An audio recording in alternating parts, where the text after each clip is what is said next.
이 마귀는 우리에게 여러 형태로 이 행동을 언행을 하게 만듭니다.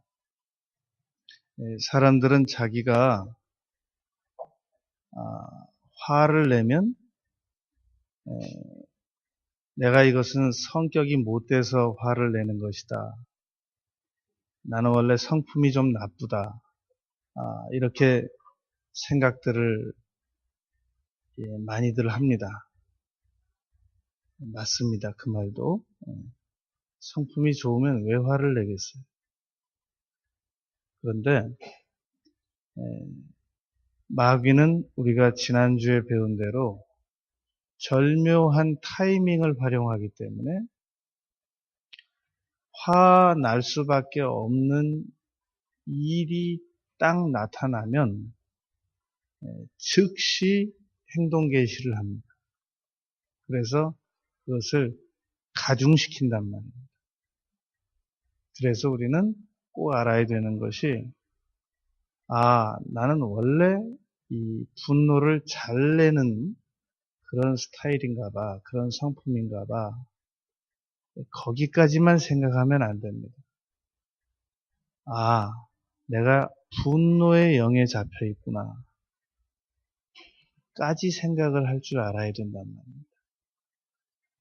사람들이 이 자기가 분노를 안 내거나 덜 내는 사람이 되기 위해서 뭐 이렇게 책도 찾아보고 인터넷에서 어떻게 하면 화를 다스리는 방법을 또 찾아보고 뭐 10가지 센다고 돼요, 그게?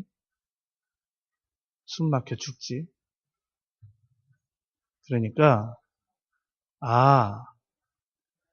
에베소서 6장 12절 말씀처럼 모든 일의 배후에는 악한 영이 조직적으로 힘으로 일을 하고 있구나 라는 것을 우리가 인정해야 됩니다. 그래서 내가 분노를 낼 수밖에 없도록 배후에서 역사하는 이 분노의 영이 있구나. 이것을 인정할 줄 알아야 된다는 말입니다. 이걸 알면 훨씬 더 우리의 성품을 다스리기가 쉽습니다. 이 교회에서 가장 많은 그 상담을 하는 가운데 하나가 우울증입니다. 저는요 병원에 갔더니 우울증이래요. 그래서 약 먹고 있죠. 그 우울증을 진단하는 방법이 두 가지입니다. 하나는 이 사람이 뇌에 문제가 있다. 그래서 우울증 약을 줍니다. 무슨 약인가 보면 잠자는 약이에요. 계속 잡니다. 그 약을 좀 덜 먹어보면 안 되겠어요. 겁나서 줄이지를 못해요. 결국은 잠자는 약인데 겁나서 줄이지를 못합니다. 한번 우울증 약이 무슨 우울증의 치료가 된다고 주는 약이라고 하는 것을 언제 한번 검사 한번 해보세요. 무슨 약인가? 그거 잠자는 약입니다. 우울증 걸렸다고 하는 사람을 갑자기 약을 먹으면 막 쾌활해지고 그런 거 봤습니까? 세상에 그런 약이 어디 있습니까? 기분 우울한 사람이 갑자기 약 먹으니까 기분이 막 좋아진다. 마약 말고 무슨 약이 있습니까? 그게 말도 안 되는 얘기죠. 수면제란 말이에요. 그런데 이 우울 증세를 이 심리적인 역학조사로 치료하는 방법이 하나 있습니다. 시간이 또 너무 많이 걸려요. 그래서 이 심리적 역학조사를 해서 한 사람을 우울증을 고치려고 하면 그 집안 4대가 다 그 선생님한테 가야 돼요. 너무 그건 어려운 얘기입니다. 그런데 이 우울 증세를 이거 배우의 마귀다 라고 진단을 내려서 고치는 방법이 있단 말이에요. 그런데 문제는 사람들이 이 우울 증세 배후에 마귀가 있다는 걸 안 믿거나 안 믿어주려고 그래요. 분명히 마귀란 말이에요. 이 로마서 7장 17절에서 사도 바울이 이렇게 고백했단 말입니다. 내가 늘 하나님의 뜻대로 살고 싶어 한다. 그런데 내 안에는 죄가 있다. 그 죄는 요한일서 3장 8절에 보면 마귀와 뗄래야 뗄 수가 없는 것을 죄라고 그럽니다. 그러니까 죄를 지었다 그 말은 마귀가 배후에 역사했다.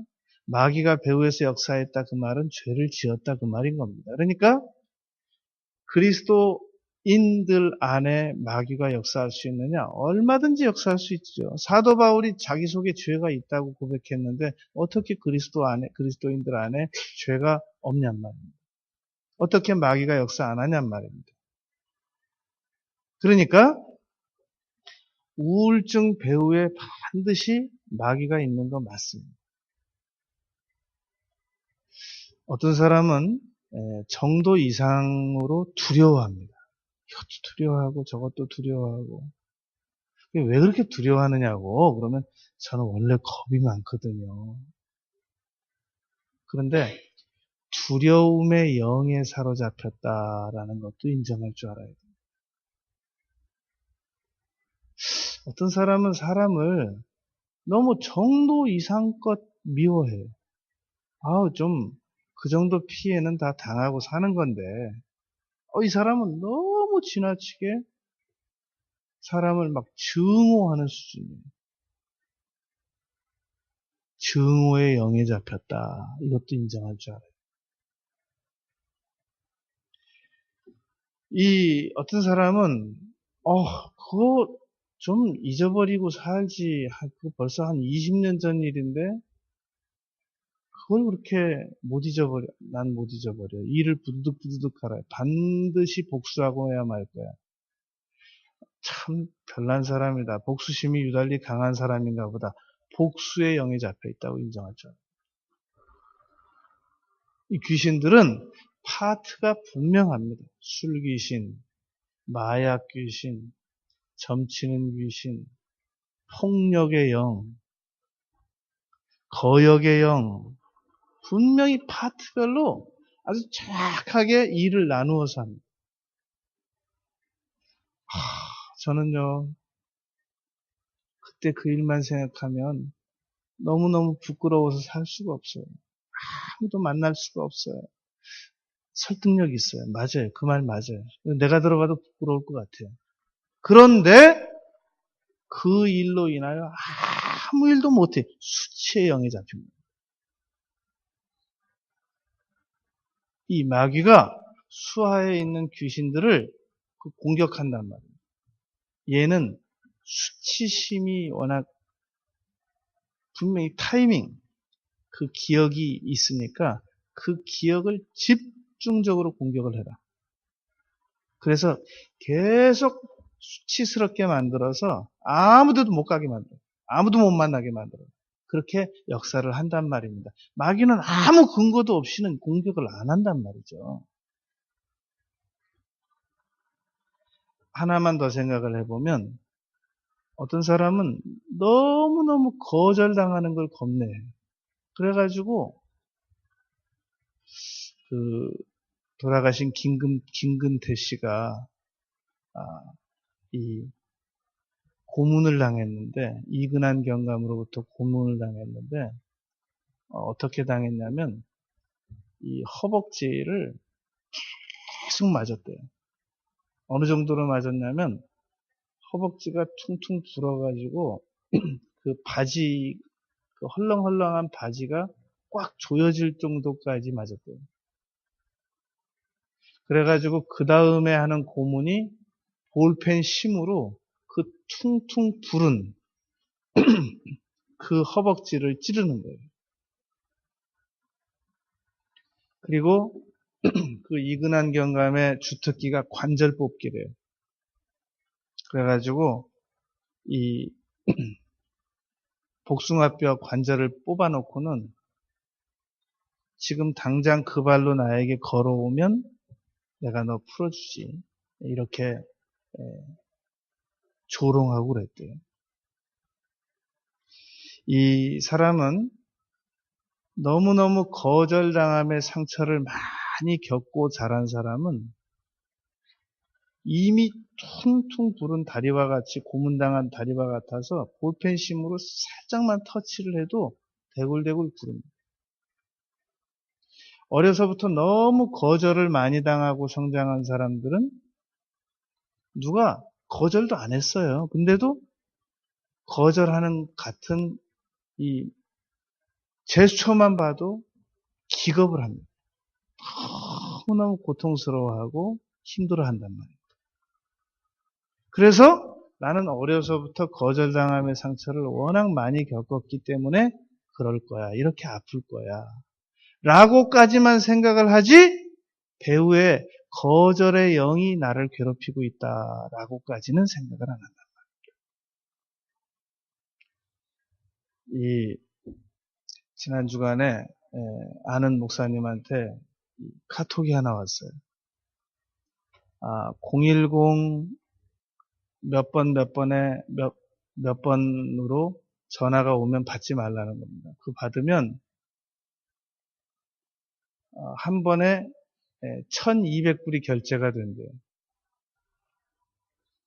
그래가지고 그 번호로 이제 알림이 왔더란 말입니다. 그러니까 이제 그러면서 안내문까지 써붙여놨어요. 그 번호로 사기꾼 그래갖고 등록을 해놓으래요. 그래야 그 번호로 전화 오면은 사기꾼 딱 떠서 안 받을 테니까. 그랬더니 이제 그거 받은 목사님들 중에 어떤 목사님은 또 이래요. 그쪽에서 나한테 전화하기 전에 내가 먼저 해버릴까? 뭐 이런 목사님도 나타나고. 뭐 그래서 이제 나는 그걸 또 그 카톡 내용대로 또 사기꾼 그래갖고 딱 등록을 해놨어요. 또 거기 읽어보니까 주변에 아는 사람한테 좀 보내주래요. 그래서 그것도 이 일인데 그게 말을까 그러다가 그래도 몇 사람한테만 이렇게 보내줬어요. 답이 왔어요. 이렇게 왔어요. 목사님, 요 번호로 등록을 해서 사기꾼 그래 놓으면 저쪽에서 전화가 오면 사기꾼 떠서 이거 안 받으려고 등록해놨죠? 그래서 예, 그랬더니 그 사기꾼들이 그 번호를 그래서 사기꾼으로 등록을 그 번호를 하게끔 만들고 등록하는 순간 게임 머니가 와르르 나가게 한 거래요, 그게. 그 다음 단계가 또 있대요, 그게. 그러니까 반드시 한 단계 다음 단계가 또 있는 거예요. 이 스팸도. 우리가 생각하는 한계 이상이 또 있단 말입니다. 이 하수와 고수가 바둑을 두면 하수는 거기까지만 생각을 해요. 많이 봤어요. 7수나 봤어요. 근데 고수는 그 7수 말고도 10수, 15수까지 다 내다보고 둔단 말입니다. 이렇게 두면 이 하수가 이렇게 두겠지. 이렇게 두면 이렇게 두겠지까지 다 계산을 하고 둔단 말입니다. 그래서 이 아마추어들이 아무리 단수가 높아도 프로 1단을 못 이긴다는 거예요. 우리가 나는 이래서 우울 증세가 있을 거야. 나는 원래 성격이 나빠서 분노 증세가 있을 거야. 나는 원래 겁이 많아서 두려움이 있을 거야. 나는 그때 너무 억울한 일을 당해서 그 증오 감정이 아직 남아서 그래. 나는 원래 복수심을 타고났나 봐. 나는 원래 수치심이 강해. 나는 원래 거절감에 예민해. 여기까지만 생각을 한단 말이에요. 근데 배후의 영이 있단 말입니다. 마귀가 도적이 오는 것은 죽이고 멸망시키기 위함이다라는 요한복음 10장 10절 말씀처럼 마귀는 그 수하의 졸개들을 데리고 이 사람들에게 이렇게 분야별로 역사를 한단 말입니다. 그러니까 갑자기 내가 화가 팍 날 것 같으면 그것은 과학적으로도 이미 내가 화날 일을 당한 거 맞아요. 과학적으로도 내가 화가 날 수밖에 없는 상황을 맞이한 건 맞단 말입니다. 심리적으로도 내가 이건 화를 낼 수밖에 없는 상황인 건 맞아요. 그러나 그럼에도 불구하고 화를 안 낼 수도 있잖아요. 그럼에도 불구하고. 근데 왜 그렇게 막 소리를 지르고 혈기를 내고 꼭 그러냔 말이에요. 왜 꼭 그래야만 하느냔 말이에요. 그건 이런 겁니다. 사람이 고기도 먹어본 사람이 먹는다고 그 감정적 레벨이 있는데 똑같은 일도 침착하게 처리하는 사람들은 아주 화날 일을 당해도 침착하게 소리를 낮추고 감정을 낮춰서 이렇게 말한다고요. 그러지 마. 자꾸 그러면 내가 화가 날라고 그런단 말이야. 그렇게 하는 거는 나를 화나게 하는 거야. 아주 침착하게 말할 수 있어요. 그런데 똑같은 상황인데 뭐라고 지붕 날아가요. 그래서 이거 왜 그러냐면 감정의 이전에 올렸던 그 감정적 분노의 레벨까지 올라와야 직성이 풀리는 거예요. 근데 그걸 누가 올리냐면 배후에 마귀가 역사하는 것이다 라고 의심은 안 해봤습니까? 제가 지금은 이 체중을 아무리 많이 나가도 77kg 이상은 안 나가게 조절을 합니다.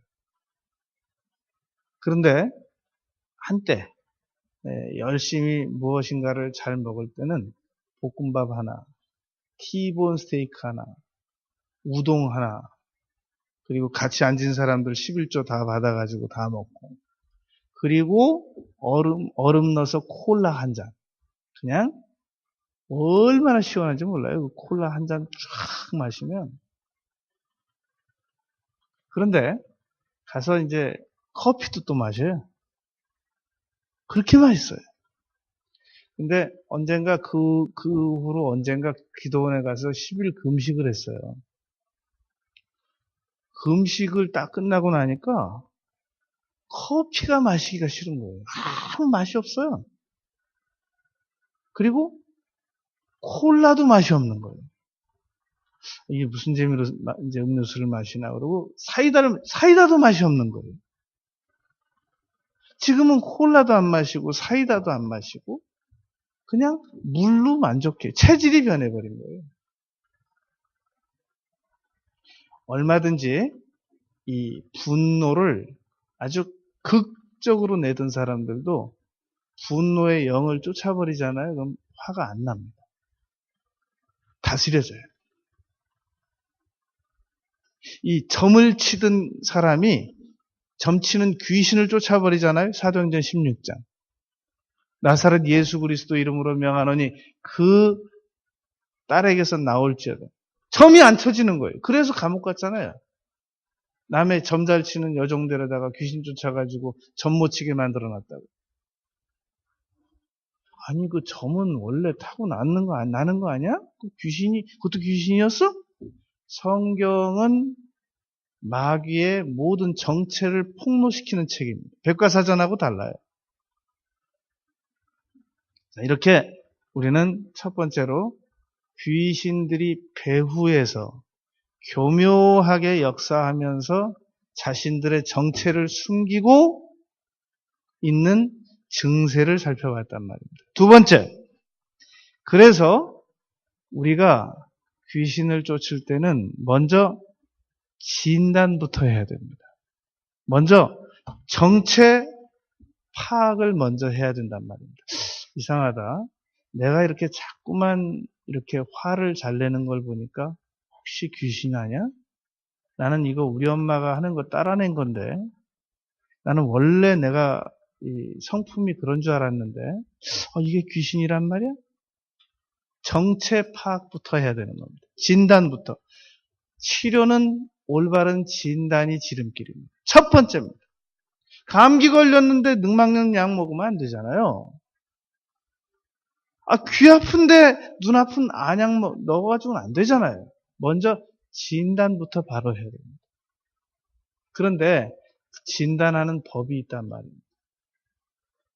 그 진단하는 두 번째 얘기하고 있는 겁니다. 마귀가 역사하는 건지 아닌지 어떻게 진단을 하는가? 마귀한테 물어보는 겁니다. 예수님의 이름으로 명령하노니 너의 정체를 나타낼지어다. 어디서 그랬는가? 마가복음 5장에 보면 예수님께서 거라사 땅에서 귀신 들려가지고 쇠사슬도 끊고 무덤에서 살고 옷 안 입고 살고 그런 사람에게 정체를 물어봤는데 군대다라고 대답했던 거예요. 마귀가 그러면 자기 정체를 얘기 안 해주면 될 거 아니냐? 예수님의 이름으로 명령하면 마귀는 대답할 수밖에 없습니다. 12톤 덤프 트럭이 연약한 교통순경이 세우는 그 멈춤에 반응할 수밖에 없는 것은 권세 때문인 것처럼 마귀가 우리를 도와주려고 밝혀주는 게 아니라 권세 있는 질문 때문에 어쩔 수 없이 대답하는 겁니다. 예수님 이름으로 명령한다. 대답해라. 끄떡다네요. 예수님 이름으로 명령한다. 대답해라. 대답해라. 예수님 이름으로 명령한다. 대답해라. 나중에는 반드시 대답합니다. 그것이 꼭 대답이 어디서 무슨 환청이 들리거나 이런 건 아니라도 예수님 이름으로 명령하는 사람의 생각에 명확하게 떠오릅니다. 예수님 이름으로 상관없어요. 멀리 떨어져 있어도. 다른 나라에 가 있어도 상관없어요. 예수님 이름으로 명령하니 그 자녀를 괴롭히는 악한 세력아 너의 정체를 드러낼지어다. 예수님 이름으로 명령한다. 지겹죠. 대답을 쉽게 안 하니까.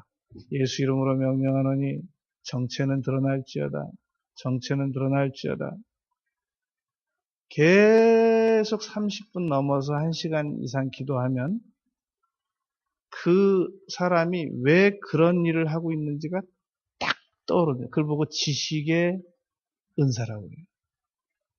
꼭 지식의 은사를 안 받았어도 계속 기도하면 딱 떠오릅니다. 예를 들면 지금은 천국 가신 대천덕 신부님 하사미리 강원도에 계신 그 따님이 양녀입니다. 26살이나 먹었는데 굉장히 두려워요.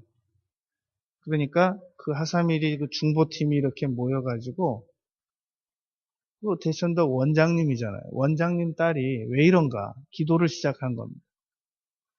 그랬더니 그 중보팀이 결론을 내린 겁니다. 이 아이가, 이 딸, 26살 먹은 딸 아이가 옛날 뉴욕 공항에서 엄마가 잠깐 이 아이를 맡겨놓고 어디 갔다 오는데 막 소스라치게 소리를 지르면서 울었던 겁니다. 엄마가 자기를 떼놓고 어디를 갈 때 충격을 받은 거예요. 그때 그 거절감, 그때 그 분리의 공포, 이것이 이 아이를 계속 지배를 해오다가 26년 동안 지배를 해오다가 그게 두려움으로 역사를 한 겁니다. 근데 그 중보기도팀에서 그걸 밝혀낸 거예요. 그런 일이 있었다. 얼마든지 가능한 거랍니다. 제게 파리에서 이 상담 전화를 계속 걸어오던 한 엄마가 있었는데 6년을 통화를 했는데도 원인을 모르겠어요. 왜 이런가? 6년 만에 밝혀졌잖아요. 물론 그건 대화 중에 밝혀진 건데 어렸을 때 거기도 엄마가 이 딸을 이 할머니 할아버지 집에다 두고 간 거예요. 그때 그 공포 이후로 누가 자기를 조금만 거절하면 막 너무너무 힘들다는 거예요. 그러니까 먼저 진단부터 해야 돼요. 이게 왜 이런 일이 일어난 건가? 이게 지금 어떤 마귀인가? 마귀가 어떻게 나에게 역사를 하는 건가? 두려움의 영인가? 분노의 영인가? 거역의 영인가? 증오의 영인가? 거절의 영인가? 이걸 구분을 해낼 줄 알아야 된단 말입니다. 세 번째. 자, 첫 번째가 귀신들이 하는 일이 이러하다는 거. 귀신들은 우리가 지금 연일 이거 파헤치고 있는데요. 오늘은 7가지만 본 거예요. 우리가 지난 주간만 해도 10가지 다뤘잖아요. 지금 신문에 그대로 나와 있습니다.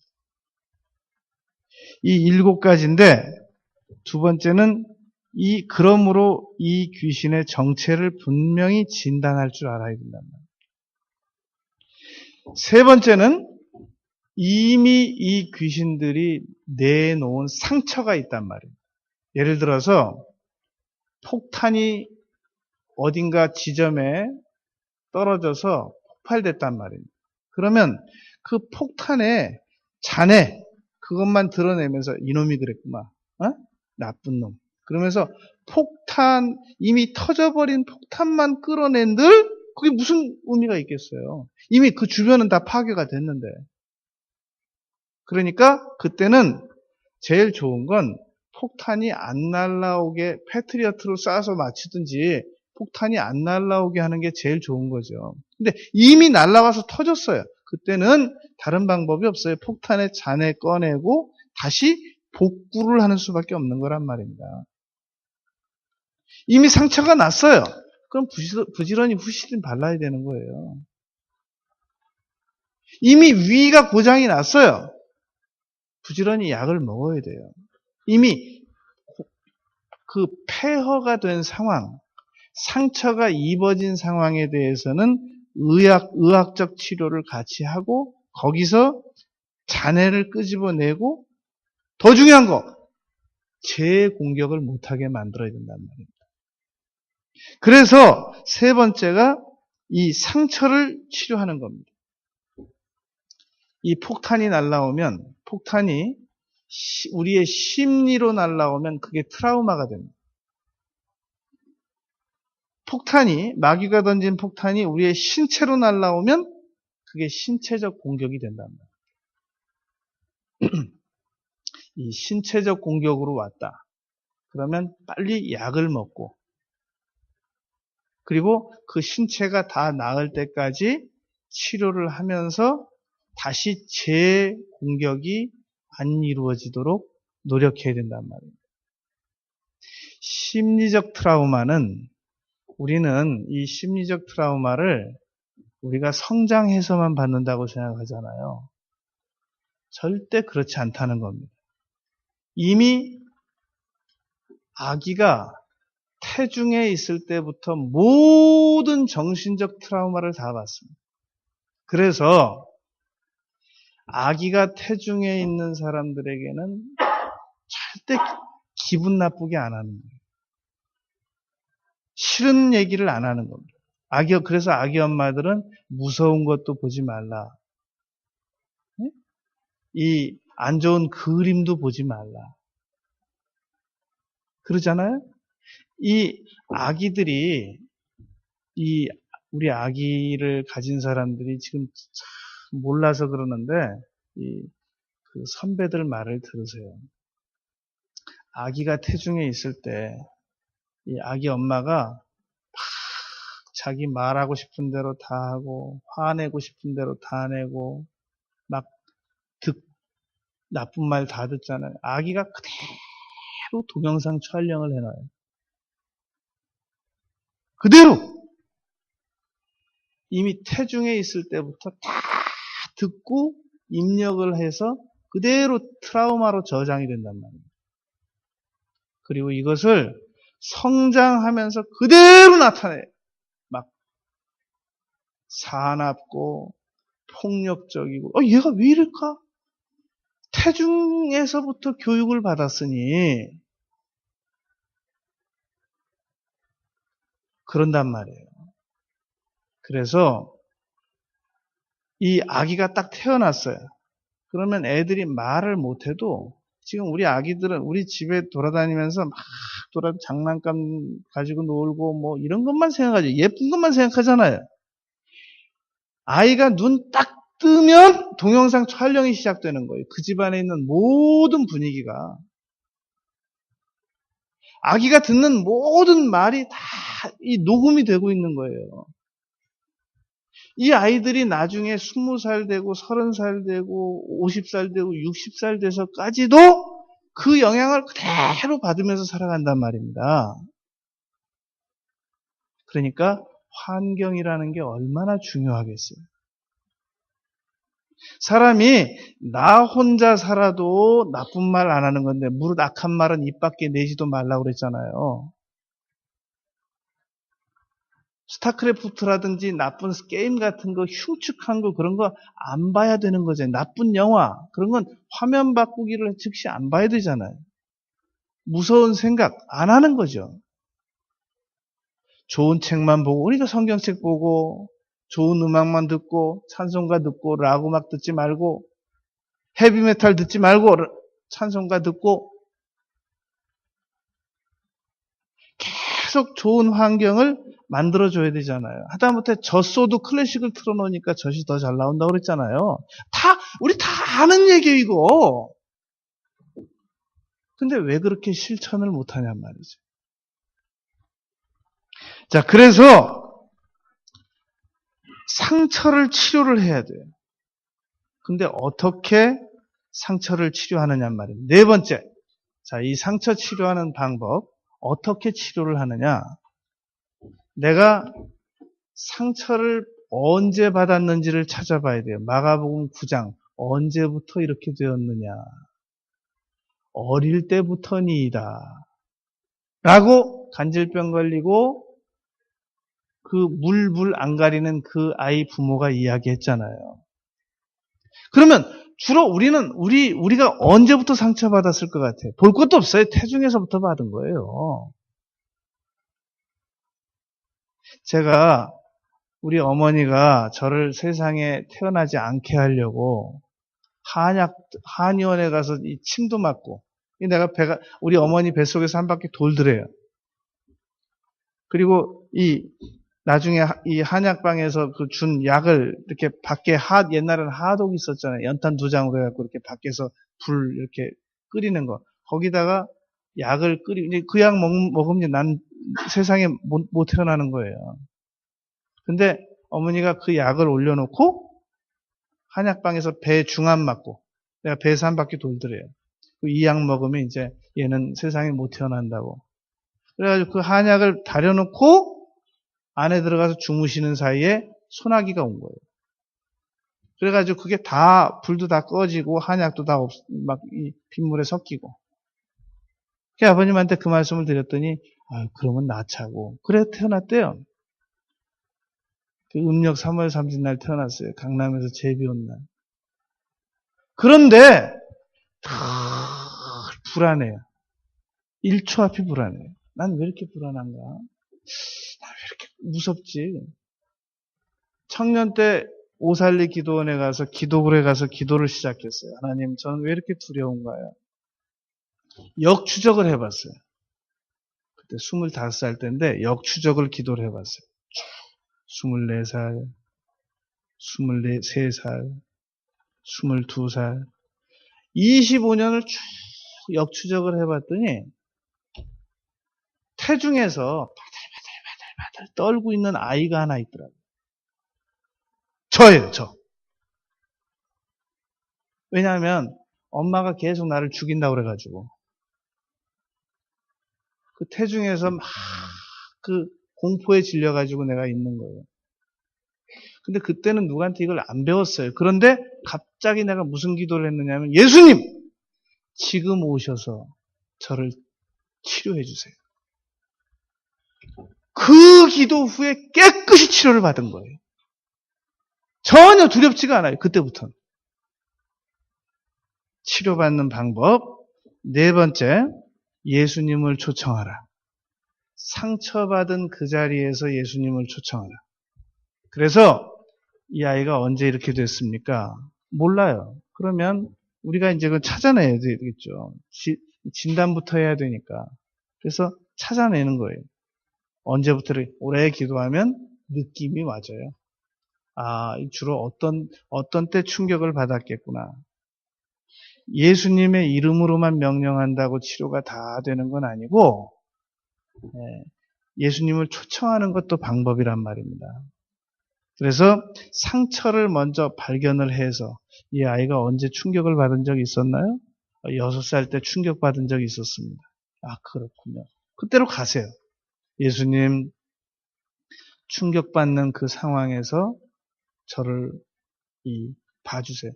어떤 여자가 강간을 당했어요. 너무너무 고통스러운 거예요. 하나님도 원망스럽고. 깊이 기도를 하는데 강간당할 때 그 칼을 들고 온 아이의 그 남자의 강도에 칼을 누가 딱 잡고 있더래요. 예수님인 거예요. 그제서야 예수님이 용서가 된 거예요. 나는 왜 내가 강간당하도록 하나님께서 나를 내버려 두셨는가. 너무너무 원망스러웠었는데 그 칼을 만약 그 칼에 찔려 죽을 수도 있었잖아요. 근데 칼을 딱 누가 들고 있더래요. 기도 중에 보니까 예수님께서 그 칼을 딱 쥐고 있더라는 거예요. 상처의 현장으로 예수님을 초청하는 겁니다. 주님, 저를 치료해 주세요. 제가 너무너무 아픕니다. 신체를 치료해 주세요. 심리를 치료해 주세요. 그러면서 예수님의 이름으로 명령을 하는 거예요. 예수님의 이름으로 우리가 치료할 때 소독약도 바르고 푸시딘도 바르고 붕대도 감고 그러잖아요. 어떤 한 가지만 치료 안 하잖아요. 우리 아이들이 조금만 거역적이고 이상하면 빨리 진단을 내려야 돼요. 아, 이게 교육 부족인가? 맞아요. 습관 형성인가? 맞아요. 그러나 배후에 악한 영이 있는 거란 말이에요. 그래서 기도를 서두르는 거고 예수님의 이름으로도 명령하지만 그 치료를 해야 된단 말이에요. 초청하고.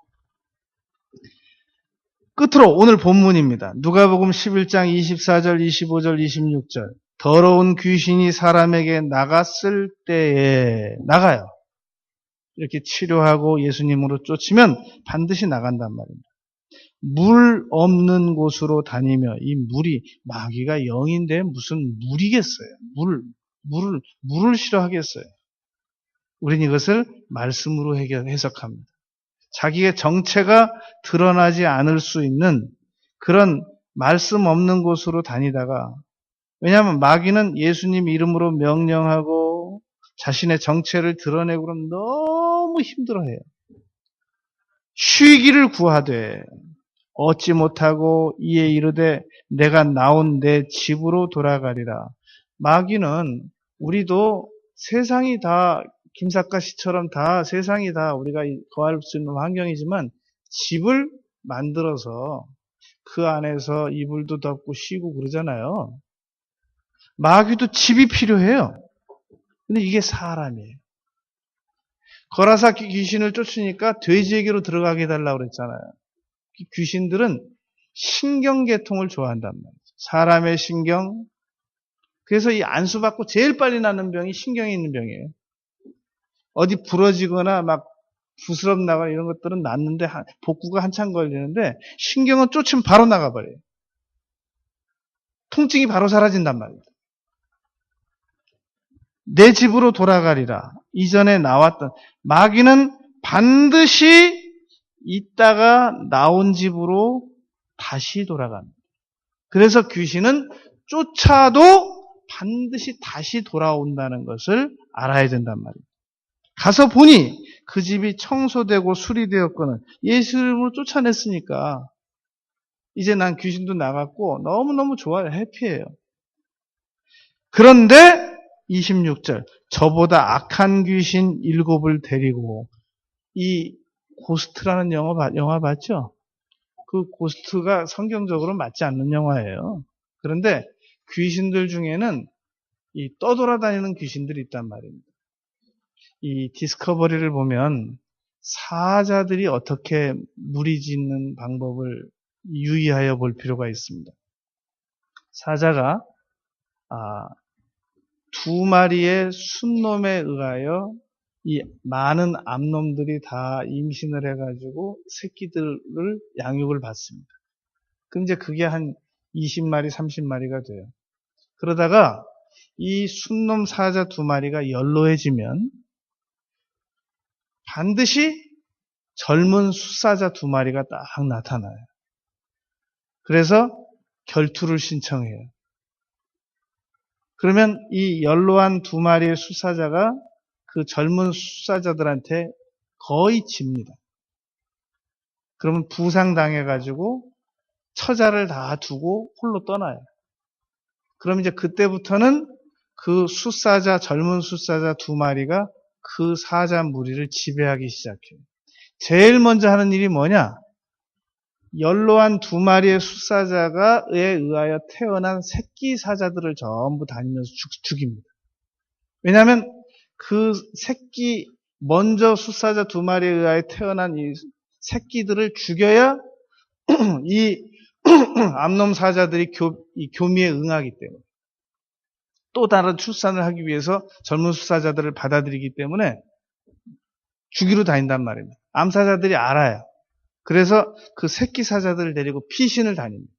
막 저 산속에도 가 숨어 있고, 결국은 숫사자들이 다 추적해서 다 암사자 사냥을 안 나가면 못 사니까 사냥 나갔을 때 다 죽입니다. 그러면 어쩔 수 없이 이 암사자들이 다시 새로운 순놈에 의한 자녀를 또 낳아요.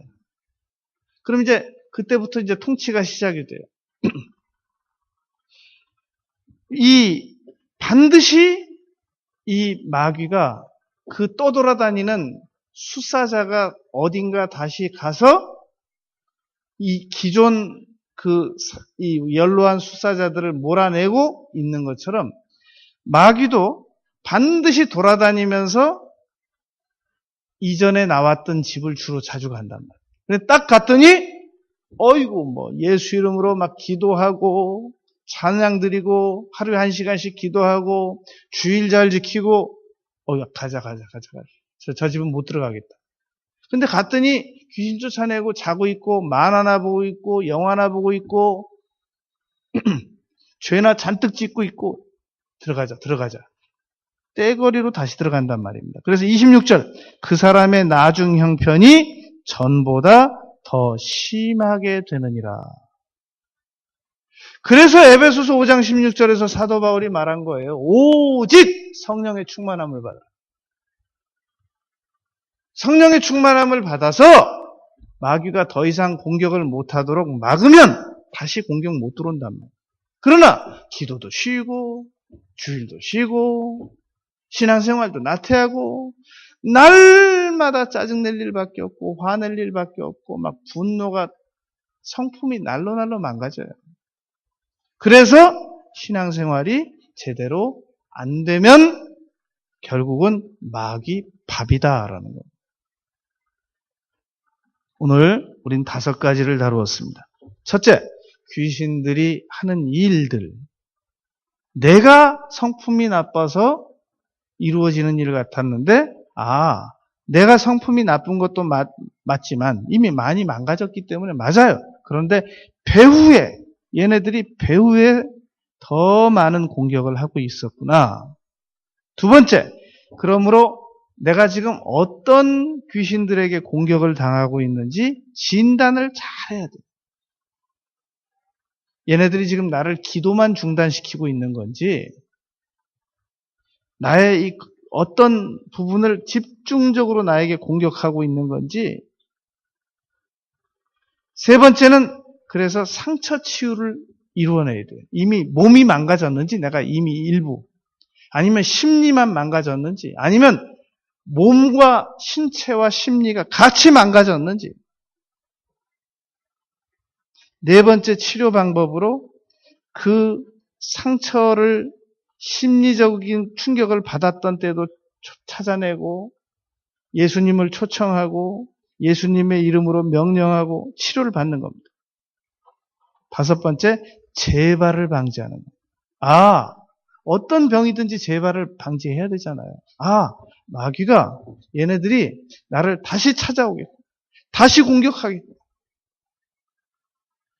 우리가 지금 왜 연일 이 마귀 공격에 대해서 이야기를 공부를 하고 있느냐면 말입니다. 아무리 교훈적인 얘기를 해줘도 영적인 마귀를 못 당해요. 이 마귀가 공격하는 걸 못 당한단 말이에요. 그래서 이 집중적으로 이들의 정체를 지금 공부하고 있는 중인 겁니다. 이렇게 마귀하고 싸워서 잘 이기면서 어떤 이 교훈적인 것도 받아들여야지, 마귀는 그런 교훈 아주 무서워하지도 않아요.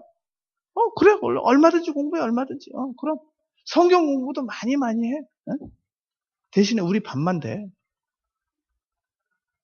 마귀의 실체와 공격 방법을 더 잘 알아서 잘 공격을 막아내고 이겨내는 우리 모두가 되시길 바라겠습니다. 아버지 하나님, 마귀가 우리를 끊임없이 공격하고 있는 이 시점에서